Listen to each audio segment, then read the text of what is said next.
저희는 지난 시간에 예수님께서 산상수훈을 통해서 말씀하신 8개의 복 가운데 첫 번째 복인 심령이 가난한 자는 복이 있나니 천국이 저희 것이며 이 말씀을 살펴보았습니다.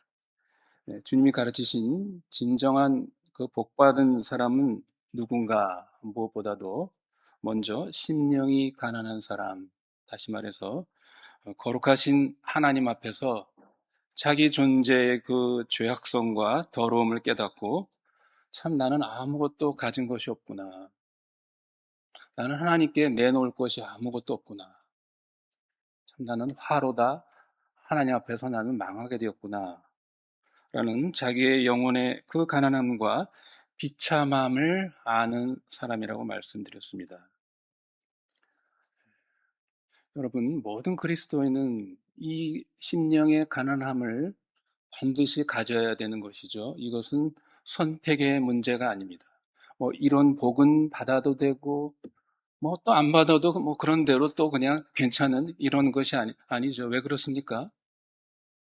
이런 자야말로 천국을 소유할 수 있기 때문입니다. 천국을 소유하지 않아도 괜찮지 않을까? 성경이 우리에게 가르쳐 준 것은 여러분, 천국의 반대는 뭡니까? 그것은 하나님의 영원한 정죄와 심판과 형벌에 떨어지는 아주 그 두려운 비참한 그런 운명이죠. 그런데 여러분, 왜 이런 심령이 가난한 자가 근데 복되다고 그랬습니까? 영적으로 가난하고 파산한 자가 그 하나님 나라의 그 거룩한 그 영광의 나라에 들어갈 수 있는 것입니까? 하나님의 나라 천국을 소유할 자격이 없음에도 불구하고 그런 자에게 하나님께서 은혜로 그 천국을 소유할 수 있게 해주시니 이것이야말로 참으로 복이 아닐 수가 없는 것이죠. 오늘은 계속해서 이 심령이 가난한 자는 복이 있나니 라는 말씀에서 이 심령이 가난한 상태란 도대체 무엇인가? 이것을 좀 더 우리가 잘 이해하기 위해서 성경에서 볼 수 있는 실제적인 한 인물의 예를 통해서 이런 것이 바로 마음이 가난한, 심령이 가난한 상태이구나. 이것을 우리가 살펴보려고 합니다. 먼저 오늘 읽은 첫 번째 본문인 사무엘하 16장 5절로 14절의 말씀에 여기 다윗 왕이 도피하는 이 사건이 여기 기록되어 있죠. 여러분, 이 사건의 배경은 그 바로 앞장인 사무엘하 15장을 여러분이 잘 읽어보시면 왜 다윗 왕이 이렇게 급하게 피신하게 되었는가에 대한 그 배경 설명이 나와 있죠. 그것은 다윗 왕의 아들 압살롬이 자기 아버지 다윗 왕에 대해서 소위 구테타를 일으켰죠. 반역을 일으켰습니다. 그리고 다윗 왕은 자기 아들에게 왕위를 빼앗기고 이 압살롬의 이 구테사 세력에게 자기 생명마저 아주 위태로운 지경에 처하게 됐습니다. 그래서 자기 신복들과 제사장들과 함께 급히 왕궁을 떠나 피신을 하게 됩니다. 그리고 오늘 본문은 이 다윗과 그의 일행이 이 도망가는 도중에 바후림이라는 이 지역을 통과할 때 일어난 일입니다. 성도 여러분, 지금 이 다윗 왕, 이 피신하고 있는 이 다윗 왕의 상황을 한번 생각해 보십시오. 도대체 이 다윗이라는 인물, 다윗 왕이라는 이 인물이 어떤 인물입니까? 우리가 잘 아는 것처럼 다윗은 이스라엘의 가장 위대한 왕이었습니다. 그러나 그는 위대한 왕 정치가일 뿐만 아니라 우리가 아는 것처럼 동시에 아주 뛰어난 군인이었죠. 그는 과거 수많은 전쟁을 승리로 이끈 용사 중에 용사였습니다. 그래서 이스라엘 여인들이 다윗을 향해서 어떤 칭송을 했죠? 사울이 죽인 자는 천천히요, 다윗이 죽인 자는 만만이라. 이렇게 칭송을 받았습니다. 이런 받은 전쟁의 영웅이었죠.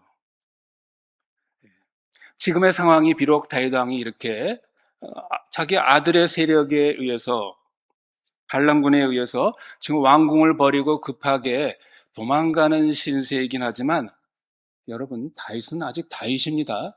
건재한 왕입니다.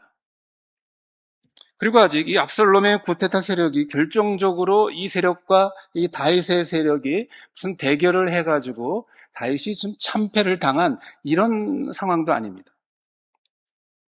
우리가 나중에 보겠지만 다윗은 자기의 그 신복들과 군인들을 다시 재규합해가지고 압살롬의 군대와 대결해가지고 압살롬을 죽이고 큰 승리를 일으키고 다시 다윗 왕이 자기의 왕위로 복귀하는 이제 그 후의 역사를 우리가 잘 알고 있습니다.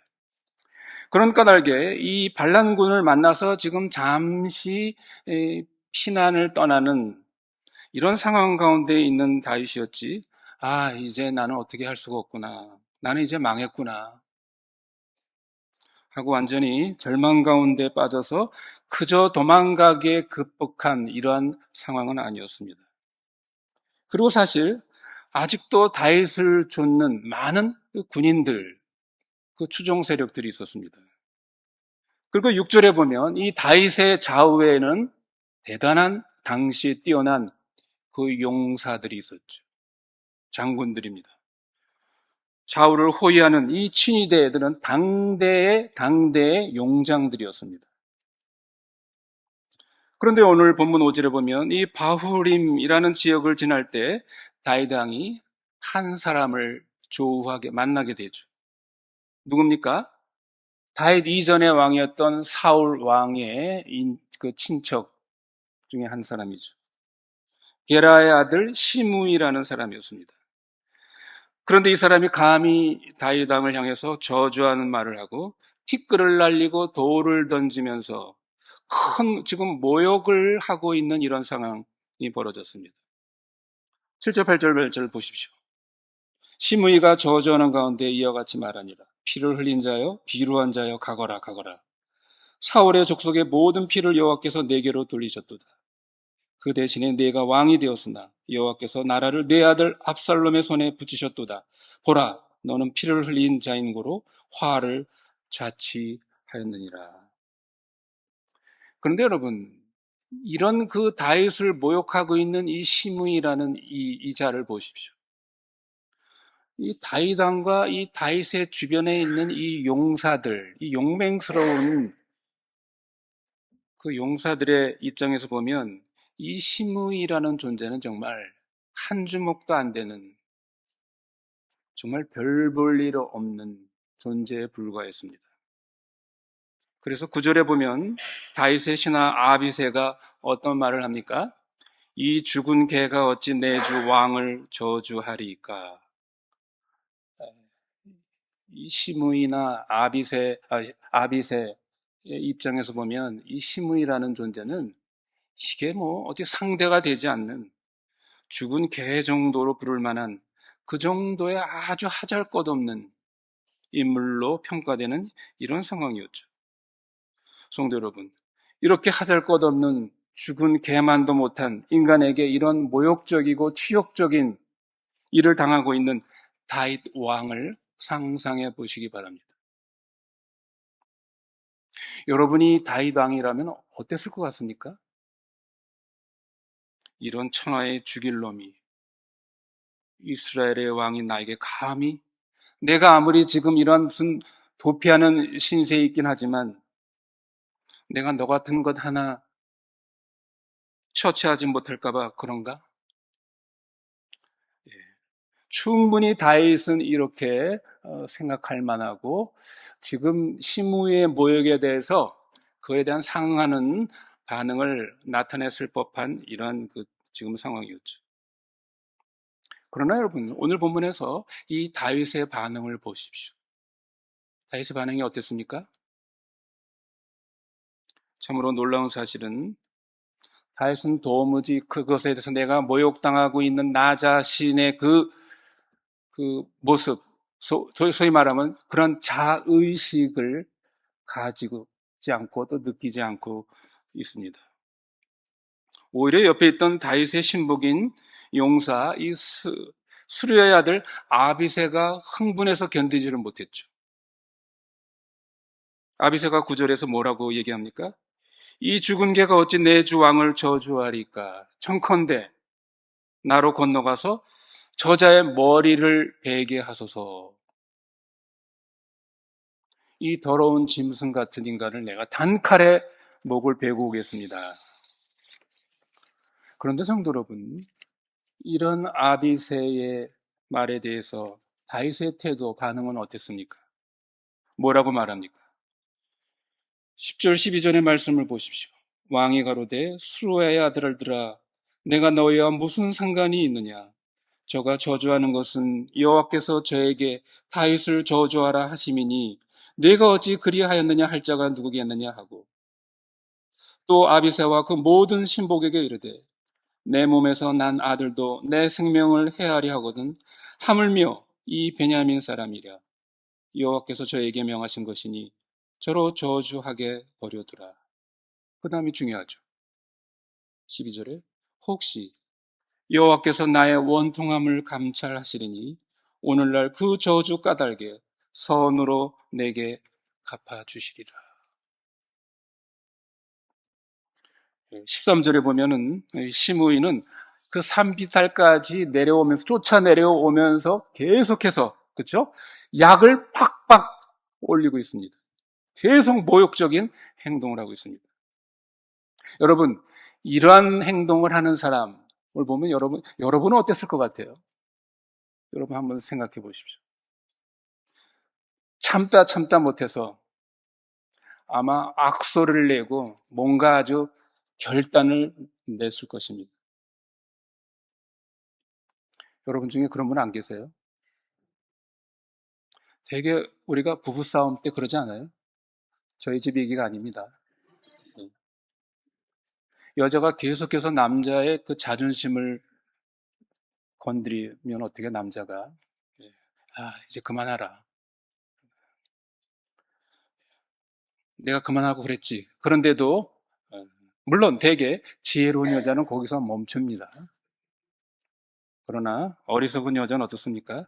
시므이처럼 계속 산빌탈로 내려오면서 자꾸 계속해서 모욕을 하는 것이죠. 남자의 자존심을 건드립니다. 그럼 결과는 어떻게 되죠? 말하지 않겠습니다. 가끔 어느 여자분 눈탱이가 밤탱이가 된 분을 보게 되는데 아마 넘어졌는지는 잘 모르지만 아마 그럴 가능성도 있을지 모르겠습니다. 여러분, 그게 우리의 모습이 아닙니까? 사실 이 시므이 같이 끈질기게 그 산비탈까지 쫓아 내려오면서 계속해서 그렇게 모욕을 하는 이런 자를 누가 참을 수 있겠습니까? 그러나 다윗은 여기 본문에 보면 시므이에게 아무런 대꾸도 또 반응을 보이지 않고 뒤도 돌아보지 않고 묵묵히 자기의 앞길을 걸어갔다라고 됩니다. 그리고 14절에 보면 왕과 그와 함께 있는 백성들이 다 피곤하여 기록되어 있습니다. 아마 다윗의 입장에서는 그렇지 않아도 이 피신하는 게 갑작스러운 피신의 이 길이 힘들고 어려웠을 그 상황 가운데 이 시므이의 이 모욕은 더욱더 다윗을 참으로 피곤케 했을 것을 우리는 상상할 수가 있습니다. 그런데 성도 여러분, 오늘 우리가 이 본문의 말씀을 통해서 깊이 생각해야 할 이 의미가 있습니다. 그게 뭡니까? 이 다윗이 보인 태도입니다. 다윗 왕이 이 참을 수 없는 이런 모욕을 당하면서도 어떻게 이것을 그렇게 묵묵하게 참아내고 심지어 받아들이는 이러한 태도, 도대체 이 다윗의 이 심정 속에, 마음 속에 도대체 어떤 심정이었길래 그랬겠는가? 오늘 보면 10절로 12절의 말씀을 보면 다윗은 시므의 이 모욕과 저주하는 것에 대해서 오히려 저런 저 개 같은 인간이 나한테 저럴 수가 있어 라고 한 게 아니라 여기에는 어떤 이유가 있을 것이다 라고 그렇게 해석을 했죠. 어떻게 해석했습니까? 하나님께서 나에게 이러한 환경, 이러한 상황을 주신 것, 그래서 이 사람으로 하여금 나를 이렇게 모욕하게 하신 이것에 대해서 여기엔 분명한 하나님의 뜻이 있고 또 그렇기 때문에 하나님께서 이것을 이런 상황들을 하나님이 해결해 주셔야 하는 것이지 내 스스로 내가 이것을 해결해야 되겠다. 지금 내가 처한 이러한 그 모욕, 불행한 상태를 내 자존심과 내 행복을 내가 해결해야 되겠다. 그렇게 생각하지 않았습니다. 하나님께서 나를 이렇게 피신하게 하는 신세가 되고 이런 일을 만나게 하셨으면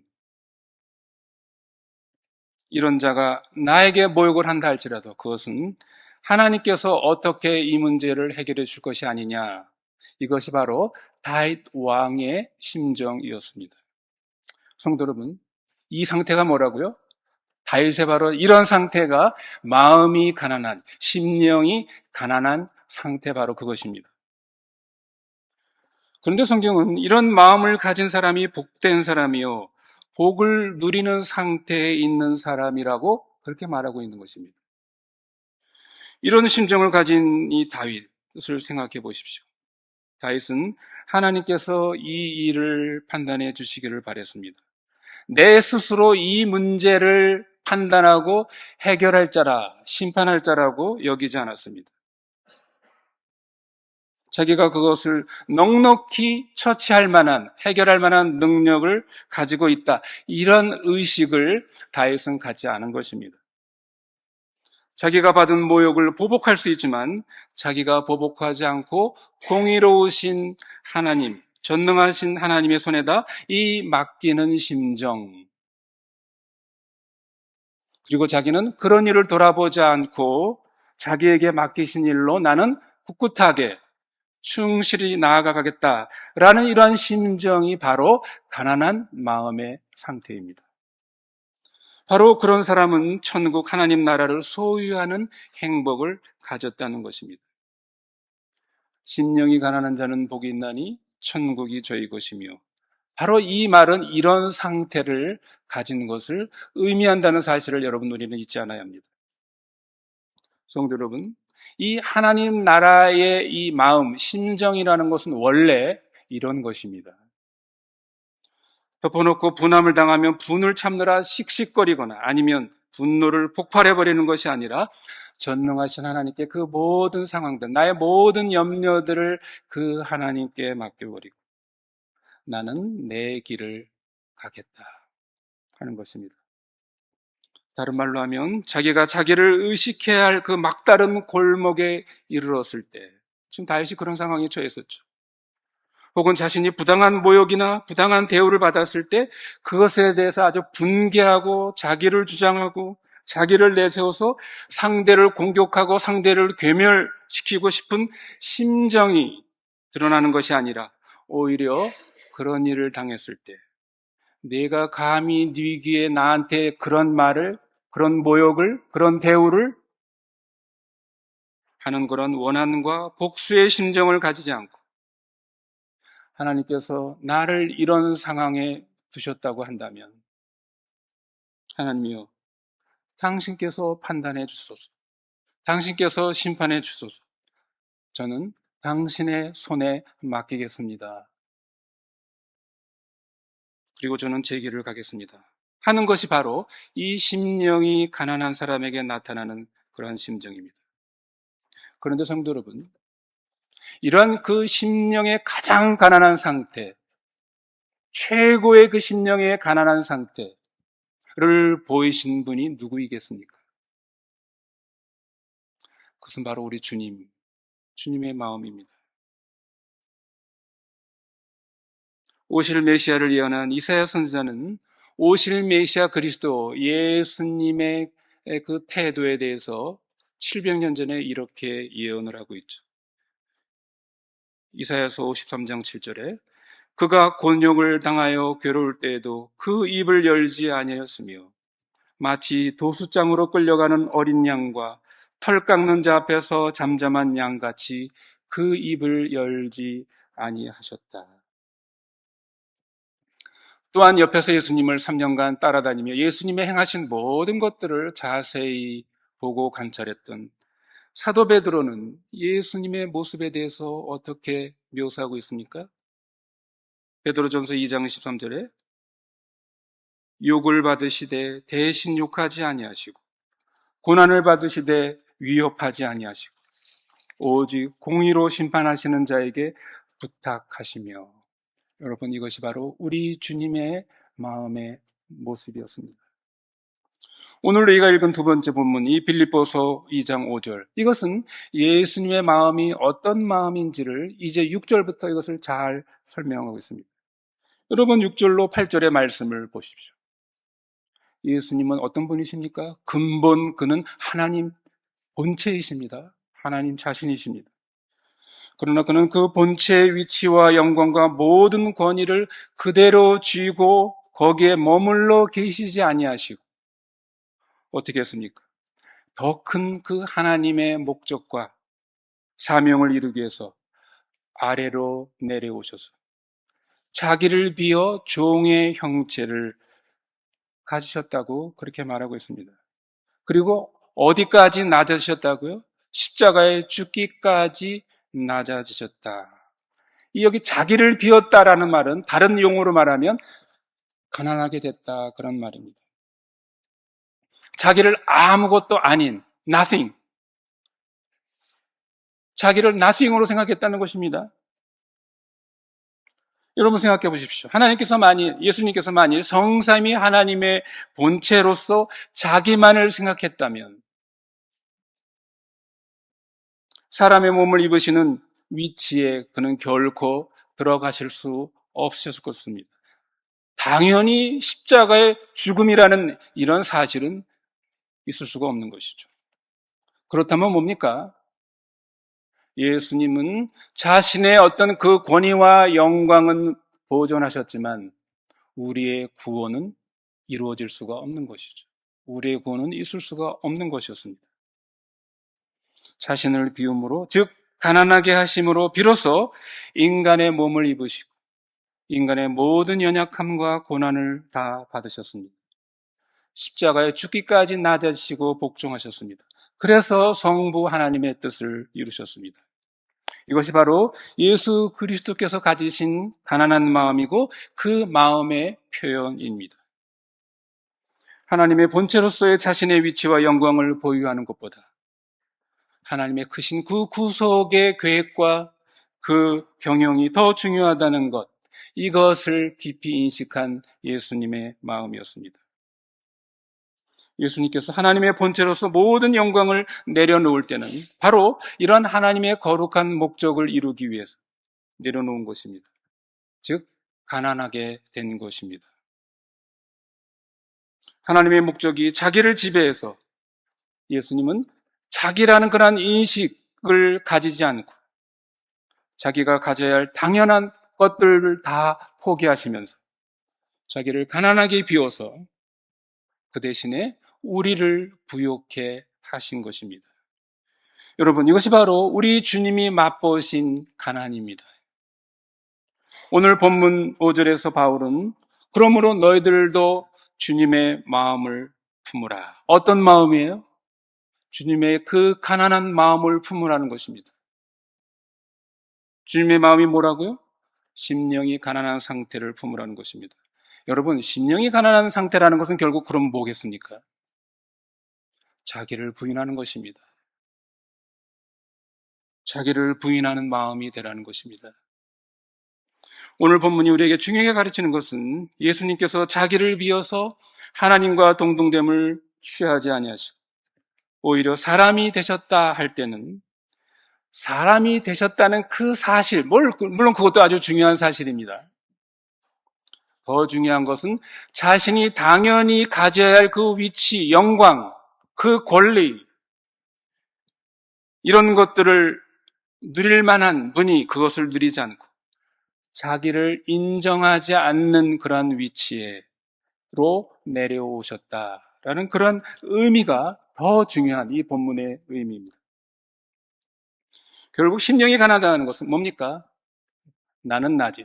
천상천하 유아 독전, 그것이 아니라 나는 나라는 그런 자기의식, 자의식의 지배를 받지 않는 것, 이것이 바로 심령이 가난한 상태입니다.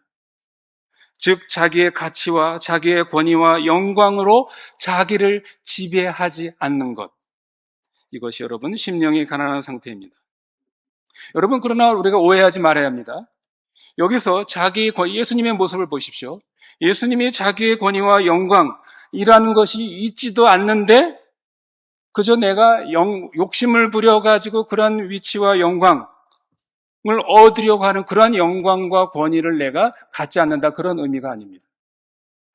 실제로 예수님은 어떻습니까? 실제로 그분은 하나님의 본체로서의 그 영광과 권위와 그 능력을 가지신 분이었죠. 그러나 그분은 하나님의 더 크신 목적을 위해서 그것을 포기해야 할 때 그것을 포기할 만큼 거기에 대해서 연연해 하지 않았다, 그런 뜻입니다. 더 나아가 하나님 당신의 영광의 목적을 이루는 것만이 예수님에게는 가장 중요한 것이고 전부였습니다. 나머지 자기에는 중요한 것이 없고 심지어 자기라는 것도 중요하지 않다라는 그 마음의 태도, 이것이 뭐라고요? 이것이 바로 심령의 가난함이라는 그런 의미입니다.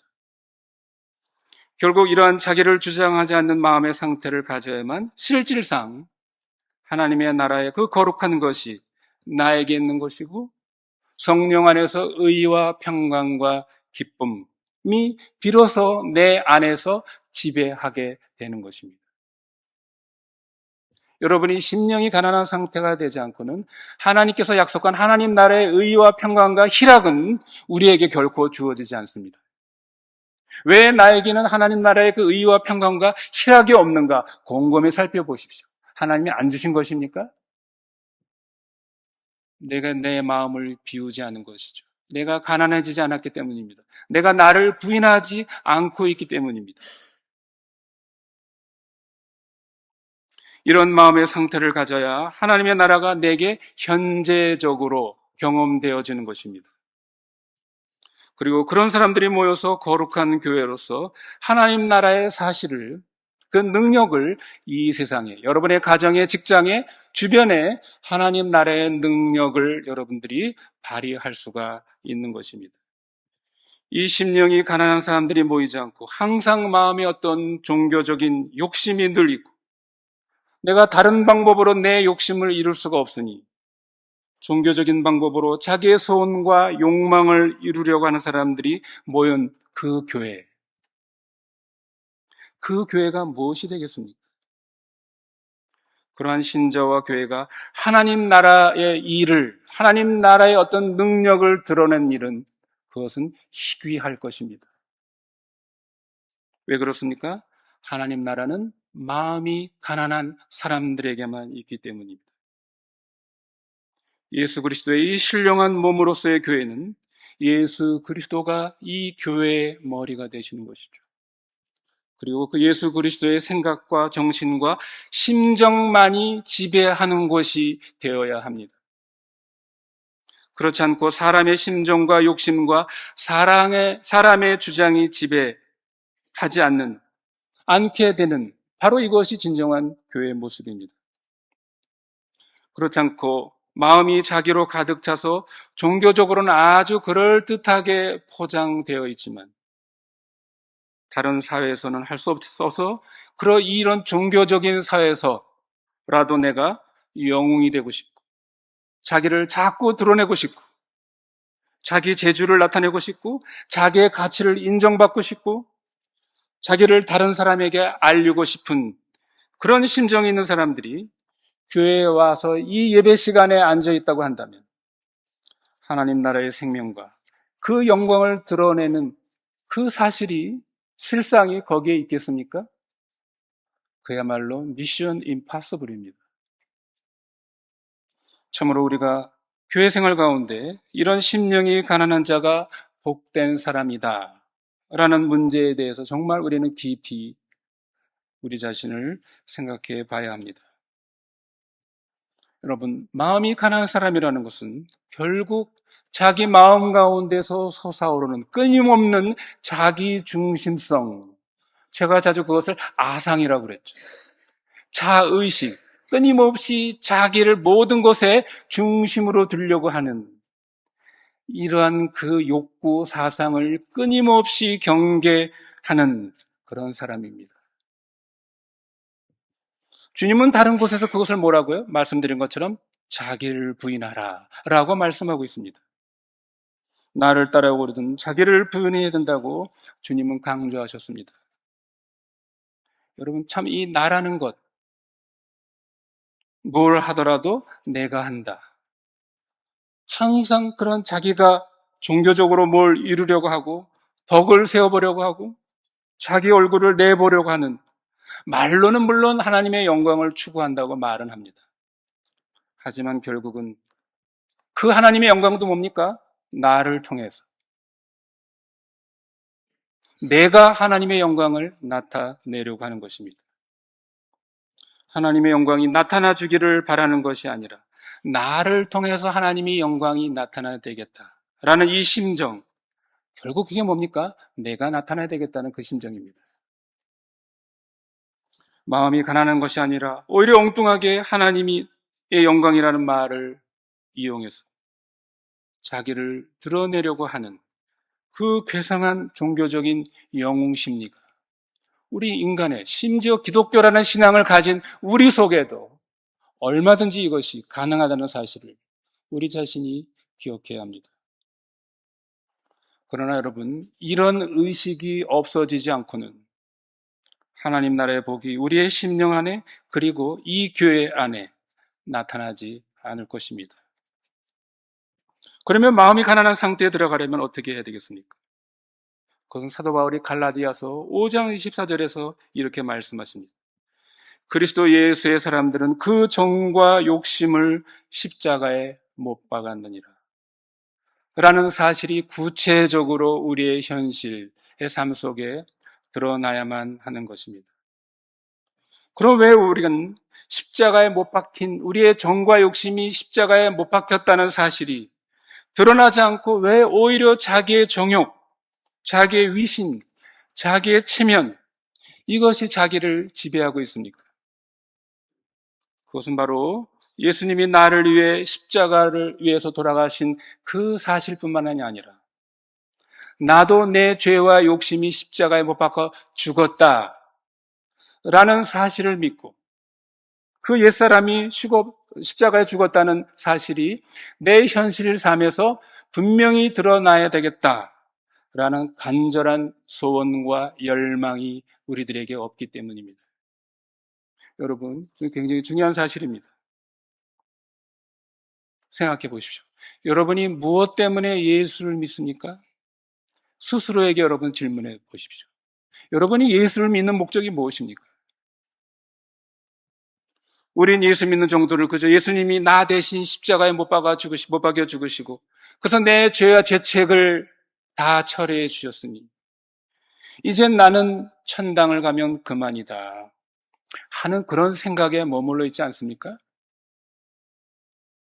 예수님은 성경을 통해서 구원의 목적은 우리가 천당, 천국에 가는 데 있지 않다는 것을 누누이 가르쳐 주셨습니다. 왜 그렇습니까? 예수를 믿고 우리가 죄로부터 구속을 받으면 천국에 가는 것은 뭡니까? 이것은 지극히 당연한 것이기 때문입니다. 하나님께서 그렇게 약속하셨기에 예수 믿고 구원받으면 천국 가는 것은 이건 분명한 사실입니다. 그러나 예수님께서 우리에게 가르치는 구원의 목적, 하나님의 계획은 그저 우리가 천국 가는 겁니까? 그게 아닌 것이죠.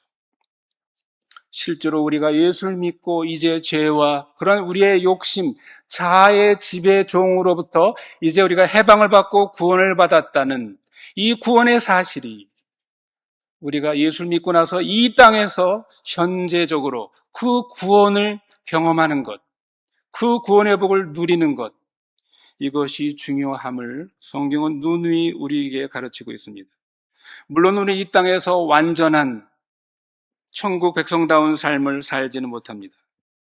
그러나 지금 여기에서 우리는 그 천국 백성의 삶을 살아내야 합니다. 천국을 소유한 그 행복을 지금 여기서 우리는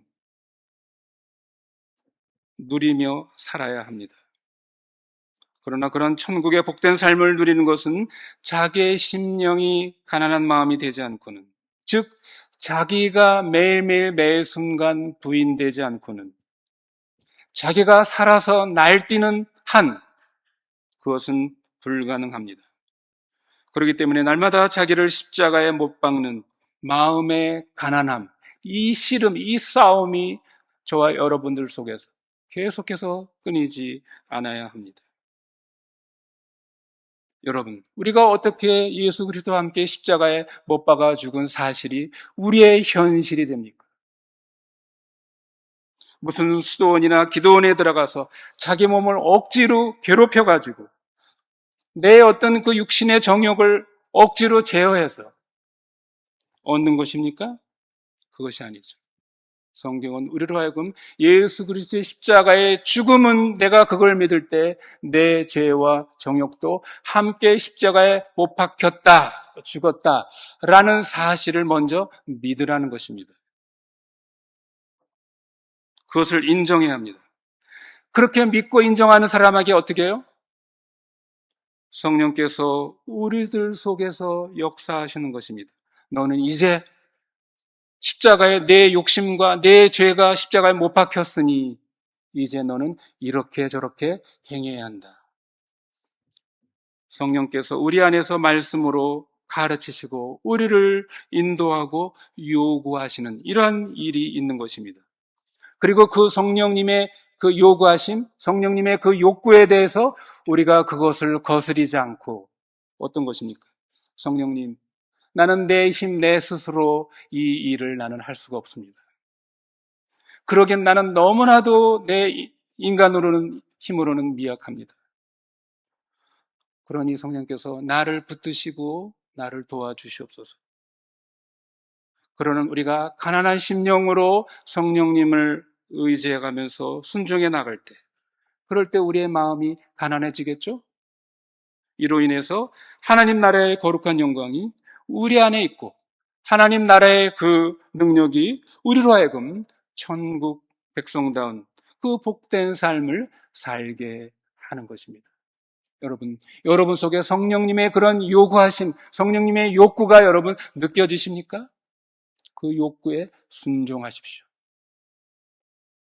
제 힘으로는 안 되니 성령님 도와주십시오. 나에게 은혜를 주십시오.